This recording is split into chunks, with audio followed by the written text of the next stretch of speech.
Bienvenidos al primer episodio en español de Learning with Leaders, Aprendiendo con Líderes, producido por CIFA Global Network del Instituto de las Naciones Unidas para la Formación Profesional e Investigación, UNITAR. Yo soy Andrea Ríos y le invito a acompañarme mientras conversamos con algunos de los referentes internacionales más destacados del momento, explorando sus logros, aprendizajes y descubriendo la persona detrás de su liderazgo. No olvide seguirnos para no perderse los próximos episodios porque traemos invitados con historias inspiradoras. Ahora sí, bienvenidos a Learning with Leaders. Comenzamos.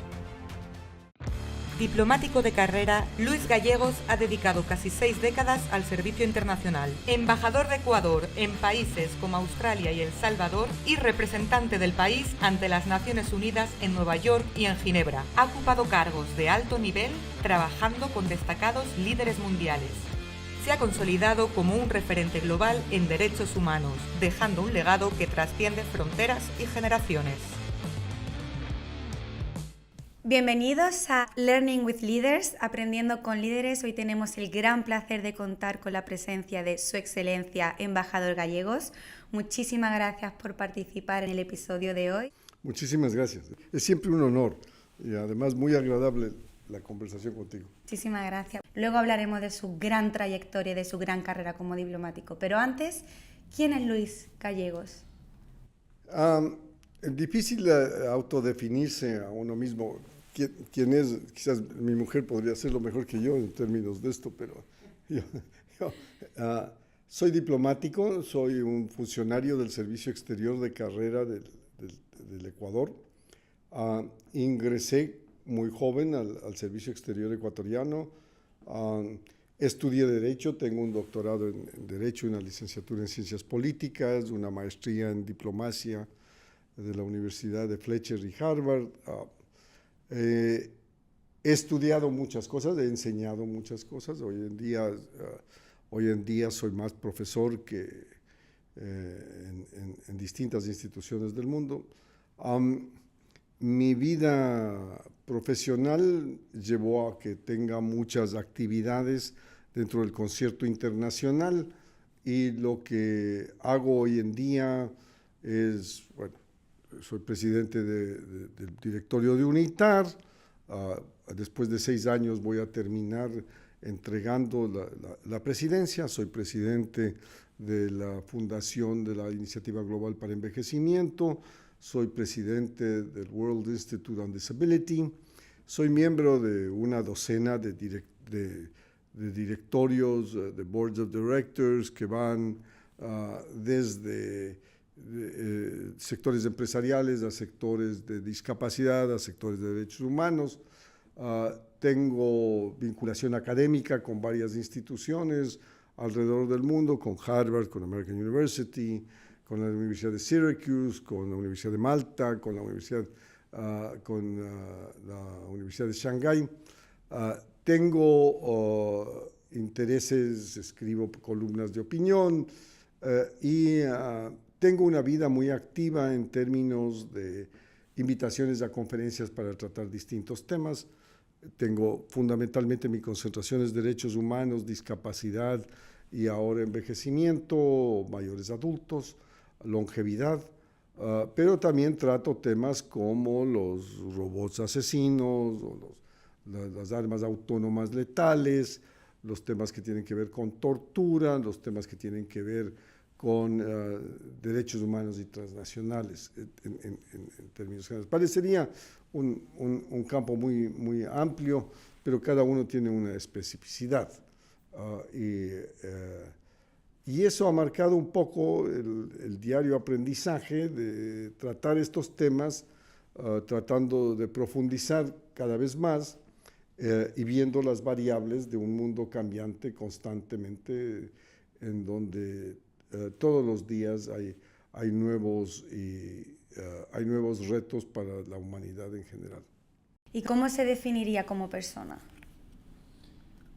Otra pregunta difícil, porque cómo me definiría resulta ser un ejercicio de reflexión. Creo que en definitiva es un aprendizaje diario. es una constante diaria de ejercer la curiosidad y la lectura y el conocimiento de lo que está pasando en el mundo para poder tratar de definirlo, interpretarlo, buscar soluciones, apoyar a soluciones. Creo que ha sido una etapa extraordinaria en la que he vivido en términos de que yo comencé con un sistema de lectura diaria de periódicos a lo que estamos hoy, que es instantáneo en los teléfonos, de un conocimiento cada vez más rápido, una tecnología cada vez más importante y desconcertante a la vez, pero con un mundo que evoluciona a una rapidez que muchas veces desconcierta a los actores, y todavía estamos aprendiendo a ver cómo tiene un impacto en las decisiones individuales y colectivas, ¿no? Porque yo creo que tiene un impacto definitivamente en cómo uno conduce la vida, el nivel de información que uno dispone, y hoy dispone quizás un exceso de información o la incapacidad de digerir tanta información, y al mismo tiempo esto define conductas que muchas veces son inesperadas en el contexto de la vida de las personas y de los colectivos. Quiero un poco retroceder a sus comienzos. ¿Cómo fue el inicio de su carrera en el ámbito internacional? ¿Qué le inspiró? ¿Cómo ocurrió? Bueno, en principio mi padre fue diplomático, entonces yo por la primera vez que salí del Ecuador fue a los 5 años, fuimos a Nueva York, él trabajaba en Naciones Unidas. Mi primer contacto con Naciones Unidas fue durante yo regresé al Ecuador porque un diplomático sale por un tiempo y regresa, entonces mi padre regresó cuando yo tenía 9 años, regresamos al Ecuador, y luego salió nuevamente a Nueva York como embajador alterno, y entonces ya yo tenía 12 años hasta los 15, 16 años, ya más consciente de un mundo en conflicto. Yo asistí a la crisis de los misiles en Cuba, dentro del Consejo de Seguridad, vi cómo funcionaba Naciones Unidas, e increíblemente para mí, yo regresé a Naciones Unidas de embajador del Ecuador. He sido embajador de Nueva York 3 veces, y la primera vez que fui de embajador a Nueva York, claro, yo era facilitador de la reforma del Consejo de Seguridad, vicepresidente de la Asamblea General, era miembro del directorio de UNICEF, del PNUD, y también dirigí misiones al Congo y a otros lados. Pero una de las cosas que cuento yo anecdóticamente es que mi mamá visitó Nueva York en esos días, y claro, como llegó a mi casa, le dije, almorcemos en Naciones Unidas, que ella fue esposa de un embajador en Naciones Unidas, entonces ella conocía muy bien el tema. Claro, y en el momento en que mi esposa Fabiola le llevó a mi mamá a Naciones Unidas, llegaron un poco antes de la hora del almuerzo, y yo estaba presidiendo la Asamblea General. Entonces estaba sentado en el podio presidiendo la Asamblea General. Y mi mamá estaba consciente de que estaba entrando a la Asamblea General, y fue con Fabiola al sitio de Ecuador, donde ella esperaba verme. Ella no esperaba verme presidiendo.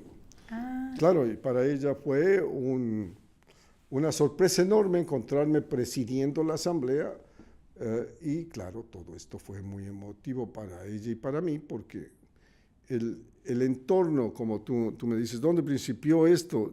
Ha sido un continuo, pero ha sido un continuo fascinante, porque indudablemente yo soy un creyente en Dios, entonces yo creo que muchas de las cosas que me han ocurrido en mi vida han sido un designio mucho más allá de lo que yo hubiera pensado.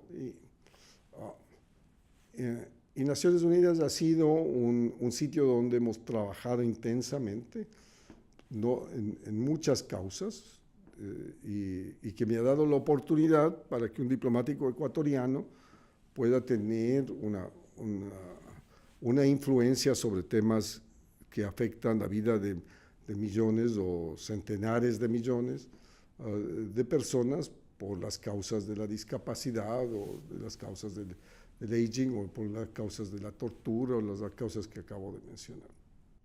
¿Fue siempre una aspiración trabajar en el ámbito internacional, ser diplomático, trabajar en Naciones Unidas, o fue algo, como usted ha comentado, que Dios, ¿no?, le puso ese camino? Yo al principio yo pensaba más bien ser abogado. Mi papá quería que yo sea abogado, él era abogado, yo me doctoré para trabajar en la abogacía. Él no le gustaba mucho la idea de que yo sea diplomático. Un poco el entorno vino a que se definiera, el Ecuador constituyó una carrera diplomática en los 60 y por lo tanto yo ya ingresé con un tema que era importante, con cierta certeza de ser no un diplomático de gobierno, sino un diplomático de carrera, que con las variables de gobiernos no cambiaba y la agenda era el país, o sea, era un asunto de Estado más que ninguna otra cosa, con posiciones que no se cambiaban porque venía un nuevo gobierno. Yo creo que los gobiernos tienen su propósito en una democracia, pero que los gobiernos asimismo deben respetar los principios del país y no ser veleta de los intereses de otras potencias o otros países. Ha sido embajador de Ecuador en múltiples lugares, Estados Unidos, El Salvador, Bulgaria, Australia. ¿Qué nos puedes contar de toda esta trayectoria como embajador? ¿Qué significa ser embajador de un país, entrar a una habitación y que representes a tantos millones de personas? Bueno, como estábamos hablando, no siempre fui embajador muy joven. Eso es verdad, porque yo ingresé muy joven a la carrera y el canciller del Ecuador, Diego Cordovés, que había sido subsecretario general político de Naciones Unidas, fue nombrado canciller del Ecuador y él inició un proceso de concursos. Yo gané el concurso mucho antes de la edad. Normalmente un embajador ecuatoriano que llega a ser, digamos, un funcionario de carrera ecuatoriano para llegar a ser embajador llega normalmente a los 50 años, o sea, teniendo 25 o 30 años de experiencia. Yo llegué antes por este concurso. Entonces, he sido embajador en tantos sitios, pero al mismo tiempo muy pocos han sido embajadores 3 veces en Nueva York y 3 veces en Ginebra.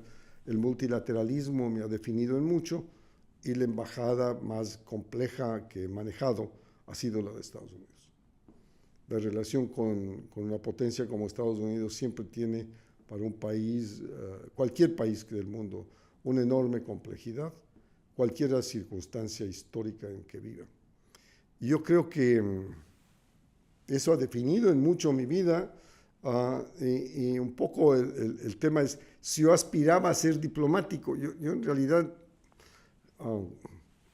no tanto en términos de decir que la diplomacia era el objetivo fundamental. Yo creo que el objetivo fundamental es ver cómo servir de vocero a quienes no tienen voz. Era fundamentalmente la idea que yo tenía de joven, ¿no? Y devino en poder hacerlo en un determinado momento al tratar de derechos humanos. Claro, porque además su carrera también se ha basado en proteger esos derechos humanos en diferentes áreas de trabajo, en diferentes temáticas. ¿Cómo fue comenzar su nueva carrera también enlazada con Naciones Unidas y derechos humanos? Bueno, uno de los temas fundamentales era derechos humanos, porque las 3 patas de la banca de Naciones Unidas eran seguridad, desarrollo y derechos humanos. Y no hay, digamos, la combinación de los 3 es lo que hace un mecanismo internacional funcionar. y obviamente vivir en paz es uno de ellos, y el desarrollo, o sea, tener un bienestar colectivo en términos de bienestar general y obviamente el respeto a la esencia humana, ¿no? Pero el momento que principié a trabajar en derechos humanos fue en la Organización de Estados Americanos. En la Organización de Estados Americanos yo era consejero del Servicio Exterior entonces, en los 70, y comenzó lo que fue el advenimiento de una doctrina de defensa de los derechos humanos, y los americanos también entraron con el presidente Carter en el respeto a los derechos humanos. Y yo vi allí una enorme oportunidad de buscar que se asentara esta teoría. El Ecuador siempre ha tenido una acción muy positiva en términos de derechos humanos, tanto que el primer alto comisionado aquí de derechos humanos fue un embajador ecuatoriano, Ayala Lazo, y así comenzó la Oficina de Derechos Humanos aquí.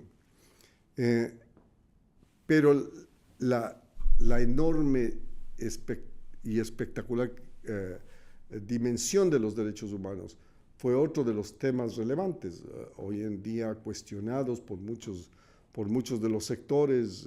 El respeto a los derechos humanos es uno de los elementos fundamentales de las relaciones internacionales. Y obviamente el trabajar en la diplomacia me permitió también ser presidente de la Conferencia de Desarme aquí. Yo fui vicepresidente de la Comisión de Derechos Humanos en mi primera embajada aquí, luego vicepresidente del Consejo de Derechos Humanos. Vincular el tema de respeto a los derechos humanos es vincularlo también a temáticas de grupos que requieren representación y que requieren vocería y cuyos derechos tienen que defenderse inclusive en contra de los intereses de sus estados. Fue además miembro del Comité de Naciones Unidas contra la Tortura, con lo cual sí que puntualizar su gran recorrido dentro de la temática de derechos humanos. Ahora estás enfocado en envejecimiento y discapacidad. ¿Por qué le nace el tratar este tema de derechos humanos? Por ejemplo, en su momento como carrera en el Comité contra la Tortura, ¿qué es lo que recuerda? Algo que pudiera compartir con nosotros. El camino un poco empezó antes de estos temas de la defensa de los derechos, con la defensa de los derechos de los pueblos indígenas, de las mujeres, de los niños, de lo que se categorizaba antes y que creo que se definía como los grupos vulnerables, ¿no? Y yo creo que el tema es muy complejo, porque no es que las mujeres son el grupo vulnerable, sino que la sociedad convierte a las mujeres en vulnerables.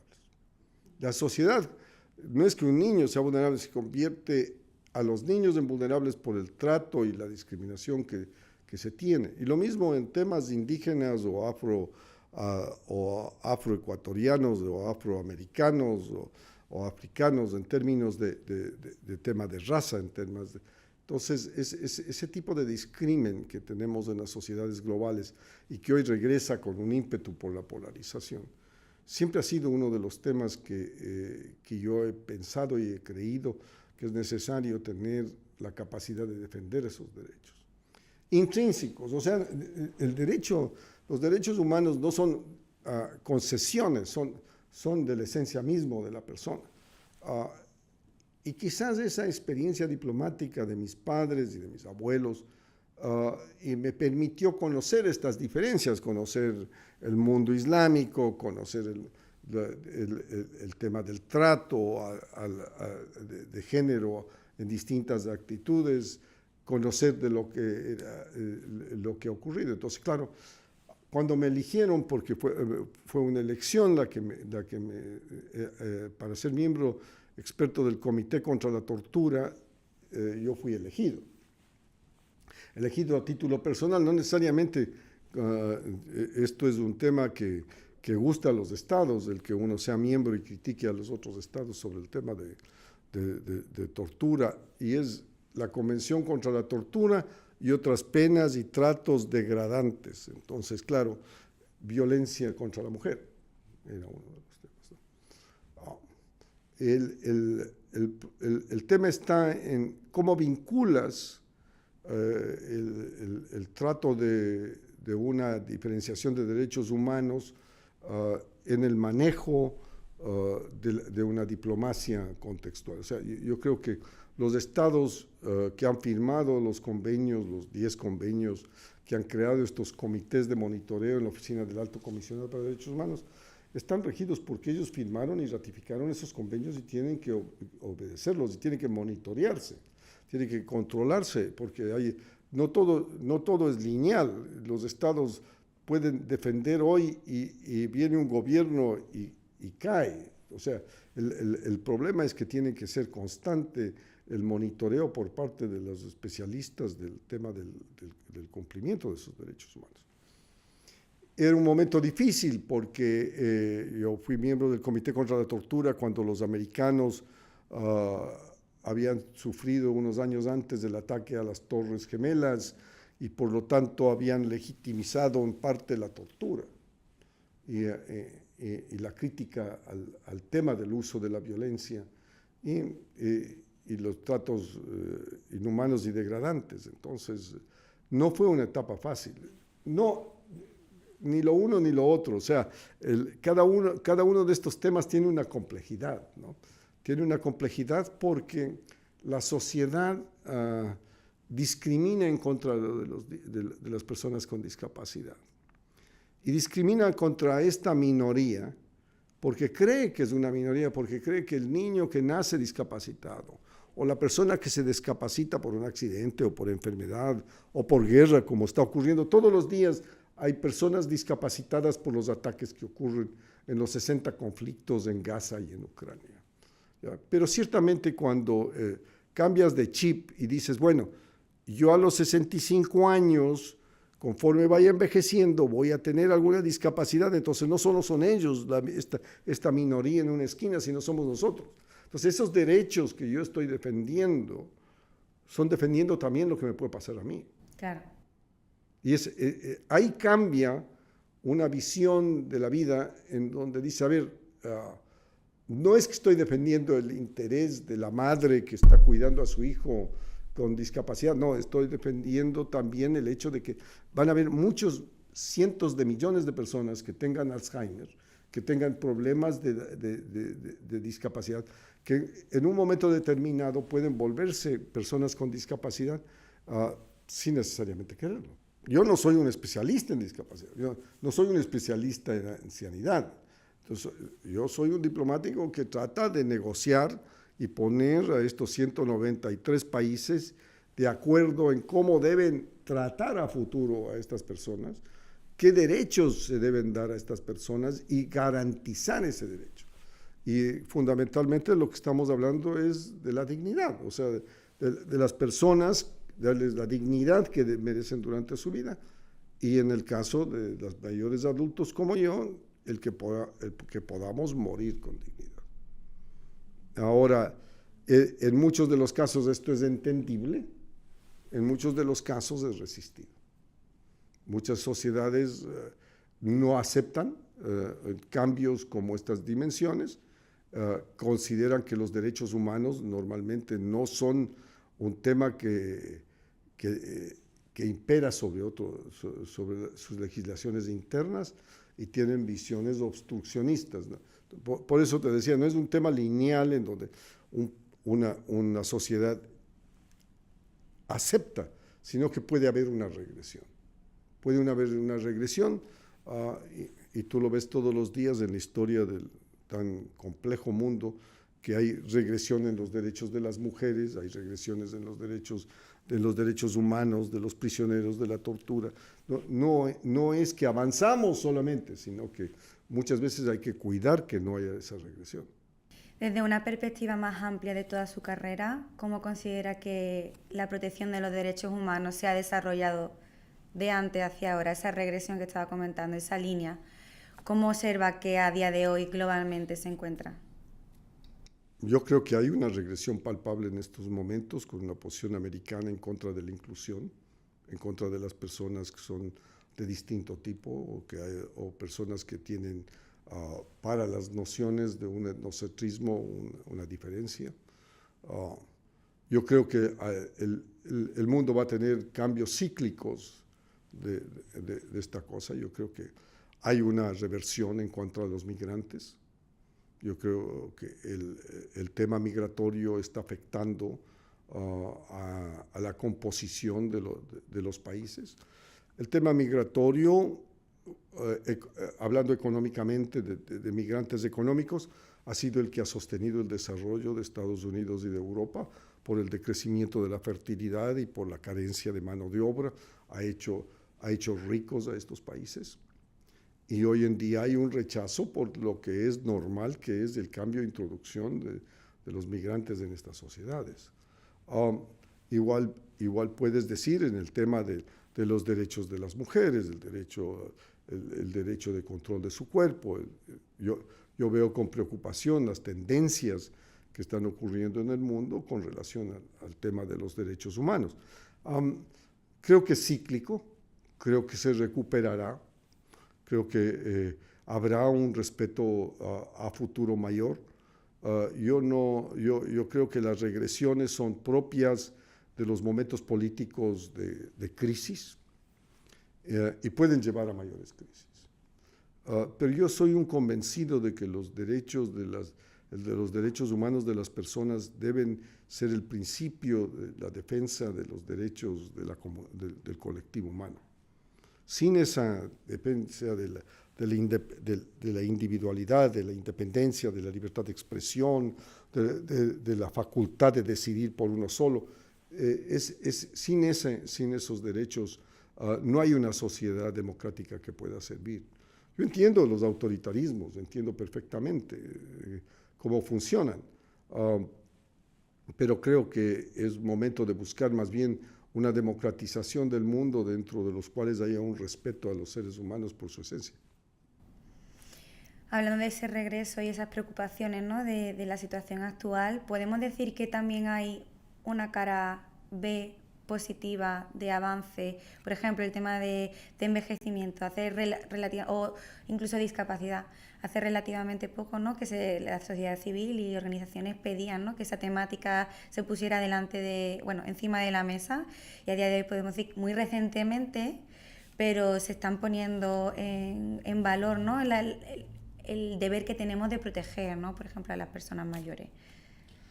Bueno, yo creo que anecdóticamente el tema de la discapacidad, cuando nosotros terminamos el siglo pasado y principió el siglo, vino el año 2000 en paz, nosotros creíamos que en realidad iba a haber en los objetivos del milenio un mapa, una hoja de ruta de cómo el mundo iba a ir, la humanidad iba a progresar. Y en ese mapa nunca estuvo la discapacidad. En el año 2000, estamos hablando hace 25 años, ¿no? Y para el año 2002, los latinoamericanos habíamos impuesto en Naciones Unidas la visión de que era necesario ese tratamiento para un grupo que en ese momento eran 670 millones de personas con discapacidad.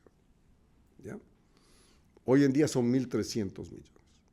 Que representa un mercado inconmensurable, que representa una realidad y que representa contribuyentes importantes a la masa, no solamente de trabajo, educación, sino a la formulación de un mundo con diversidad.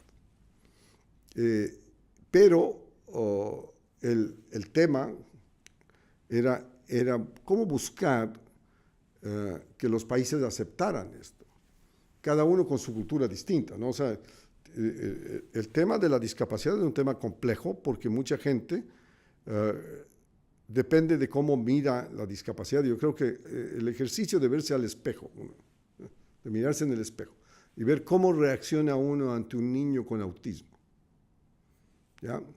Y ese ejercicio creo que es muy válido.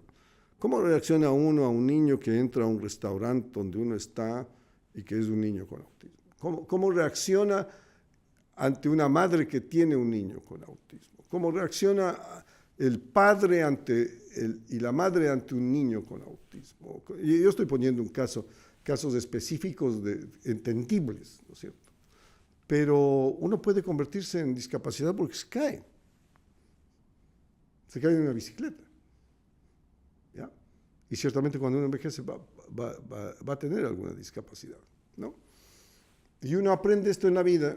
Yo me utilizo como ejemplo porque en el año 2002 era embajador en Nueva York y me fui a chequear los ojos porque me iban a renovar la licencia y el médico me dijo, tiene cataratas.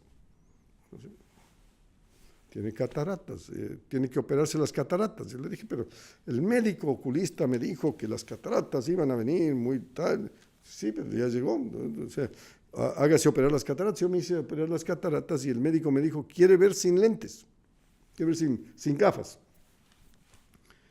Y yo le dije, mire, yo uso gafas desde los 12 años, o sea, yo he usado gafas 60 años. ¿Es posible eso? Claro. Y heme aquí, que yo ahora te veo, leo, porque tengo implantados lentes multifocales en mis ojos. ¿Qué es eso? Una solución tecnológica a un problema de envejecimiento. Ya, yo, si no tenía esa posibilidad, hubiera sido una persona con discapacidad visual. Así de sencillo. ¿No es cierto?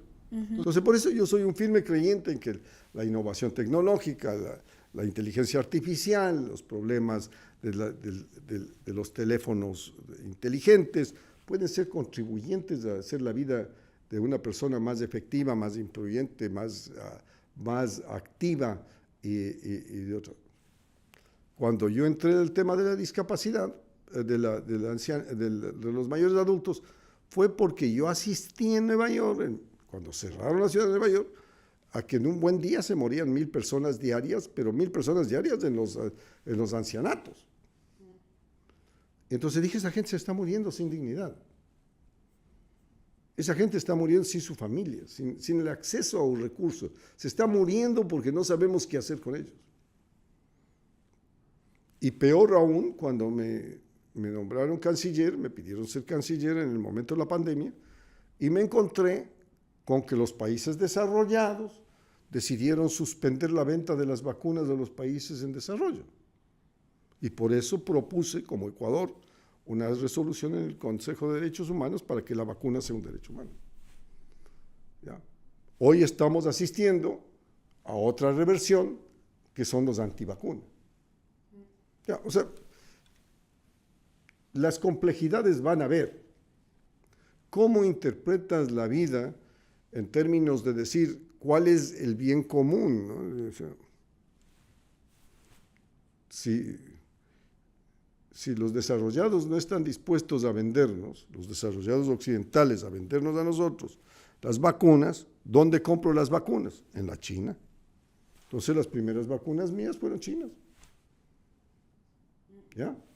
Y yo no puedo dejar de pensar que en un mundo de equilibrio es necesario resoluciones como las recientemente aprobadas en la OMS, donde haya una hoja de ruta en donde nos pongamos de acuerdo la comunidad internacional, los que quieran de la comunidad internacional, tener un patrón de comportamiento que garantice esa dignidad, que garantice los derechos humanos y que proteja a la humanidad. Quería preguntarte, porque durante la pandemia fuiste nombrado como ministro de Asuntos Exteriores de Ecuador en un momento crucial, ¿no? para tanto la política, sobre todo política interior y política exterior. ¿Cómo viviste ese momento? Bueno, a mí me pidió el presidente que yo regrese al Ecuador para hacerme cargo justamente por la pandemia, ¿no? Y son momentos en la vida de uno que uno dice, el bien común, yo he sido diplomático ecuatoriano toda mi vida, y es necesario y mi país me necesita. Fueron momentos extremadamente difíciles, pero también momentos en donde uno ve la incapacidad de los estados del mundo de enfrentar lo que es una pandemia. Porque nadie sabía exactamente qué era esto, ¿no es cierto?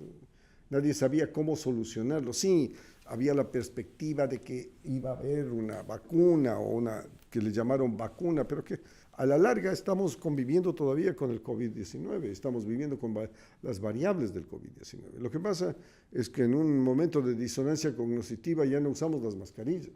Entonces ahora la influenza o el COVID-19 es parte de lo que hemos absorbido como conducta, pero eso no quiere decir que no se muera gente con esto. Yo creo que nos enseñó una grave lección de la incapacidad de gobernanza, de la incapacidad de los sistemas de salud, de los sistemas sociales, de controlar lo que es una epidemia de este tipo. Creo también que hay un momento de un conflicto y polarización en estos momentos en el mundo que nos lleva a tener la necesidad de afincarnos en bases esenciales del convivir internacional. Si no hay esas bases esenciales, lo que va a haber es una reacción a las cavernas, ¿no? Y aquí están jugando los países a armas nucleares como si fuera un juego, cuando las armas nucleares pueden destruir a la humanidad.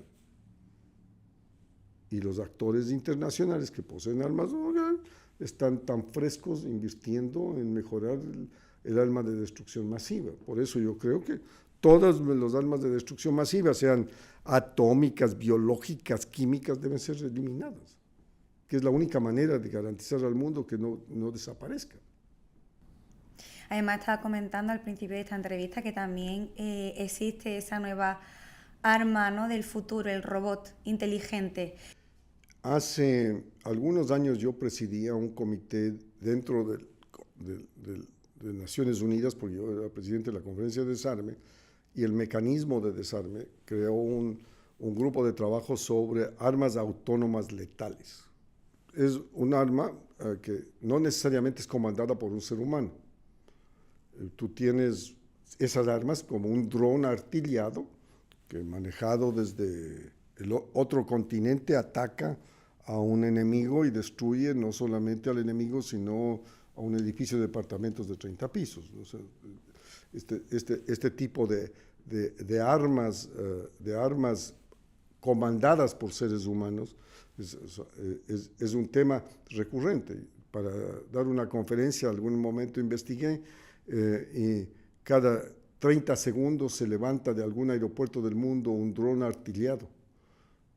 Y eso me impactó porque me di cuenta de la proliferación de este tipo de equipos, que además no tienen sonido, no sabes cuándo llegan y pueden disparar un misil a 40, 50, 70 kilómetros de distancia. O sea, que a ti te llega el misil, ¿no? Y la muerte de civiles es considerado daño colateral. Pero las armas letales autónomas o los robots asesinos son armas que están tratando los países de tener armas que puedan hacer una lucha callejera sin el costo de soldados. O sea, un soldado puede entrar a una habitación y ver a una mujer con un niño y puede hacer que no le mate necesariamente. Pero un robot mira calor y movimiento y dispara un misil sin medir consecuencias de que si es mujer, niño o perro. ¿Ya? Yo creo que eso es un debate ético que debe tener el mundo respecto a cómo se debe tratar este tema de armas autónomas letales. Porque si se llega a un punto con inteligencia artificial, va a definir la vida y la muerte de seres humanos inocentes, cuando nosotros tratábamos de evitar que haya personas civiles que mueran. Pero estamos fracasando absolutamente si uno ve lo que está ocurriendo en Ucrania y en Gaza. ¿Considera que en este tema de armamentístico no hay límite a día de hoy? Yo creo que el mundo tiene etapas históricas en donde hay cierto nivel de raciocinio lógico. Después de la Segunda Guerra Mundial, cuando se botaron las dos armas nucleares en Hiroshima y Nagasaki, el mundo se propuso la no utilización de armas de destrucción masiva. y firmaron una serie de convenios respecto al tema. Yo creo que luego llegaron a una parte en donde el uso de armas nucleares tácticas, se pone en un cohete de corta distancia, no necesariamente un cohete intercontinental y lo demás, puede llevar a la utilización táctica de armas nucleares, lo cual significa la destrucción de cientos de miles. Uno tiene que ir a Hiroshima y ver lo que fue la destrucción de Hiroshima para darse cuenta de lo que, del efecto que podría tener un ataque nuclear. Pero hoy en día, con la mayor liviandad, se habla de que si no hay esto, voy a utilizar mis armas nucleares, ¿no? Y yo no estoy hablando solo de las potencias, sino potencias regionales que tienen armas nucleares. Y por lo tanto, cuando uno habla de este tipo, ¿no? Que ahora que estamos en Suiza tiene todos los edificios, búnkers contra armas nucleares. Sí. ¿Ya? Es el único país del mundo que tiene esto, pero en realidad esto recuerda a los 60. ¿Ya? O sea, 70 y pico de años después estamos hablando del uso de armas nucleares nuevamente. Y esto es una de las preocupaciones de armas químicas, de armas biológicas, de destrucción masiva. ¿Cuál considera a lo largo de toda su carrera, con todas las temáticas que hemos estado hablando de derechos humanos, que haya sido su mayor logro en su carrera? Hay un principio rabínico que dice que si uno ha cambiado para bien la vida de una persona, vale haber vivido la vida. Y me impresionó eso porque un amigo rabino me dijo eso. Me dijo, ¿cuál es el impacto que tú has tenido con relación a este contexto que puede haber cambiado la vida de una persona o de otras personas? Yo creo que eso es una de las razones por las cuales merece una vida, merece vivir. Si uno tiene, y Dios ha sido muy generoso conmigo en darme la oportunidad de decir sí, ¿no? Yo camino por el mundo y veo los pupos estos, los dots estos que usan los ciegos en las veredas, y veo las rampas de las sillas, y digo, yo soy uno de los que aporté a eso. Yo camino por el mundo y veo a una persona que me expresa la dignidad. Yo trabajo mucho con Olimpiadas Especiales en un capítulo de discapacidad que aún es considerado todavía está muy lejano a tratarse de su profundidad, que es la discapacidad intelectual, ¿ya? Pero yo me veo rodeado de personas de mi edad que tienen embolias cerebrales o que tienen Alzheimer, y yo me considero uno de los candidatos a poder tenerlo. Entonces, por eso, regresando a la pregunta, es ¿cuál es la esencia de lo que estás tratando, ¿no? Es multidimensional, multisistémica, tiene complejidades enormes y conforme profundiza se vuelve más complejo, ¿no? Pero eso mismo es la responsabilidad de quienes trabajamos en estos sectores, de quienes tenemos que defender, el dar la voz de alerta a que está pasando esto, ¿no? La gran regresión, los capítulos en contra de la diversidad, la afectación a los derechos de grupos que ya habían obtenido esos derechos y que en sociedades regresan, o sea. Rescatando lo que has comentado sobre uno de sus grandes logros, ¿no? Me gustaría destacar que tuvo la oportunidad de tener una reunión, una audiencia con el Papa Francisco, representando a la iniciativa, ¿no?, que tenéis en Málaga, ¿no?, con una fundación relativa al envejecimiento. ¿Cómo fue ese momento después de todo el trabajo que llevas desarrollando sobre envejecimiento y mayores adultos, tener la oportunidad de hablar con el Papa? Yo siempre me burlo un poco del tema, porque digo, yo en mis más locos sueños, si hubiera pensado, yo quiero una audiencia con el Papa, quiero conseguir una audiencia, no lo hubiera logrado, ¿no? Estoy consciente de eso, ¿no? Pero me llamaron y me dijeron, oiga, usted podría tener una audiencia con el Papa, va a estar en Europa. Y yo le dije, mire, usted dígame qué día tengo que estar en Europa, yo estoy allí, ¿no? Entonces, claro, recibí la invitación del Vaticano a una audiencia privada con el Papa y hice la pregunta de rigor, ¿no? Puedo llevarle a mi esposa, puedo llevar a mi familia, y me dijo, pero claro, venga con su familia, venga con su esposa. Entonces yo dije, ya. Entonces mi hijo que estaba en Corea, mi hija que estaba en Ruanda, todos nos reunimos en Roma para la audiencia con el Papa. Y el rato que entras a la audiencia con el Papa, estás en su biblioteca y normalmente hay un escritorio y es 1 a 1. Yo les dije, bueno, podría sentarme con mi familia. Entonces acomodaron ese momento el escritorio, el Papa Francisco fue muy gentil y dijo, claro. Entonces conversamos y todos que me han ayudado, todos, mi mujer especialmente es el bastión que yo tengo y mi ayuda y mi orientación. Pero mis hijos también han estado en esto, entonces conversamos con el Papa. Y salimos con ese sentimiento y emoción de haber estado con el líder de la iglesia, pero además con ese aliciente de decir continúen dando voz a esta gente, continúen tratando de que haya un tratado de estos, continúen protegiendo los derechos, es necesario la protección de los mayores adultos. Y me contó una anécdota y me dijo, mira, yo cuando era obispo de Buenos Aires, fui a un ancianato y me senté con una mujer. Y la mujer me contó que ella tenía 4 hijos y 6 nietos y que le venían a ver constantemente y que le querían mucho y que ella vivía feliz y que muchas gracias por haberme venido a visitar el obispo de Buenos Aires. Y mientras salía caminando con la monja, ¿ya? La monja le dijo, lo que te dijo es mentira.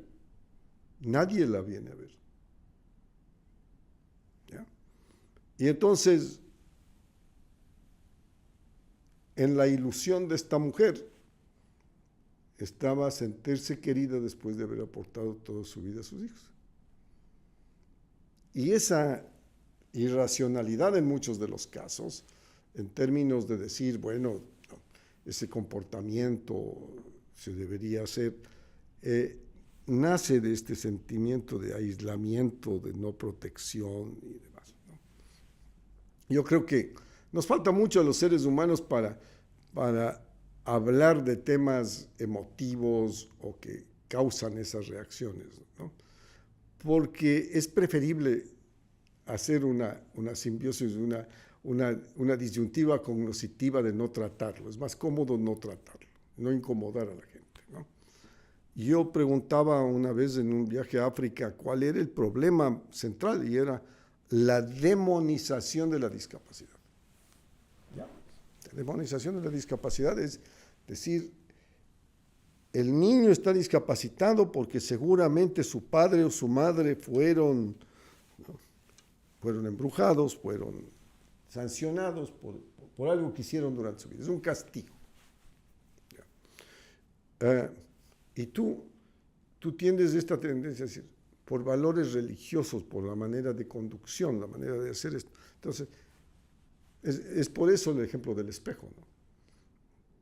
Mirarse al espejo y ver cómo uno reacciona ante una persona con discapacidad o una persona anciana o una persona que tiene otras limitaciones.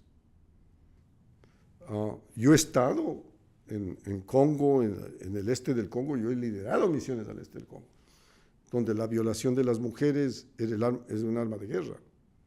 Y fue una misión que me cambió la vida, porque yo primera vez que observaba lo que es limpieza étnica. Entonces, cuando uno dice, no, aquí hay que regresar y hay que decir esto, que esto está ocurriendo. Bueno, yo lideré la primera misión al Congo en el 2003. Y hace 2 meses hubieron ataques en Goma en donde justamente uno de los problemas centrales era la violación. Y ahí fue la primera vez que asistí a una clínica de violación de mujeres, que entre paréntesis, uno de los médicos ganó un premio Nobel, y yo me di cuenta de la atrocidad que significaba eso.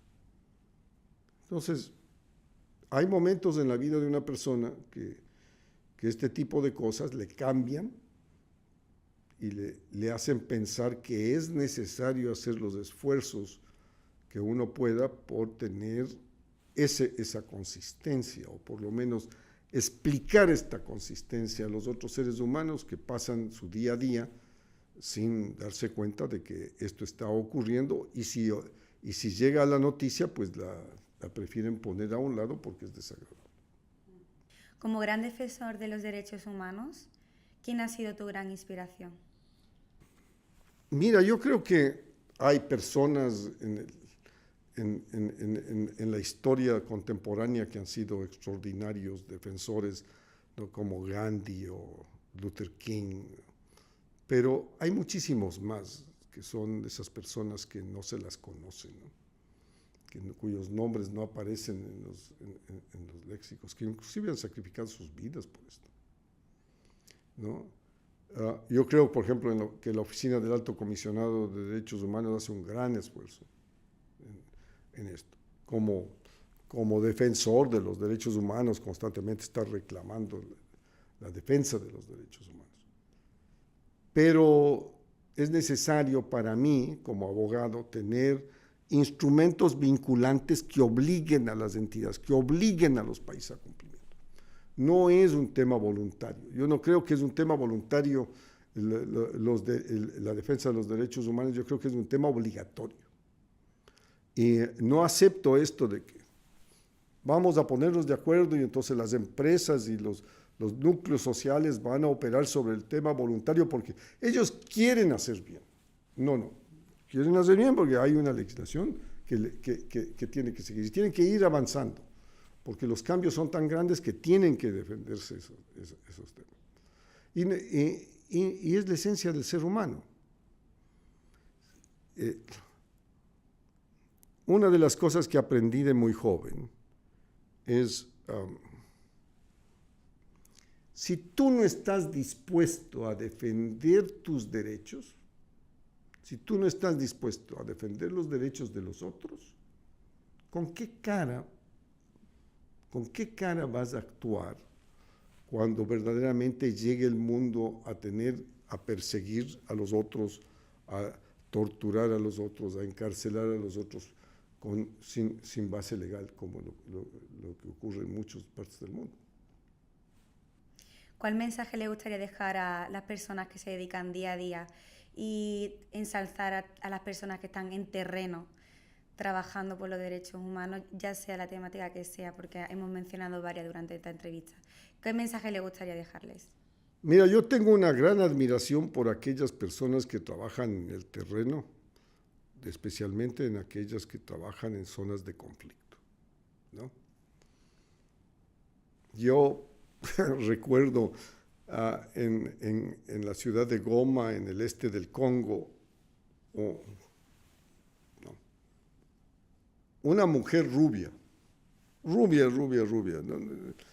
Que caminaba rodeada de un grupo de personas africanas que le cuidaban, ¿ya?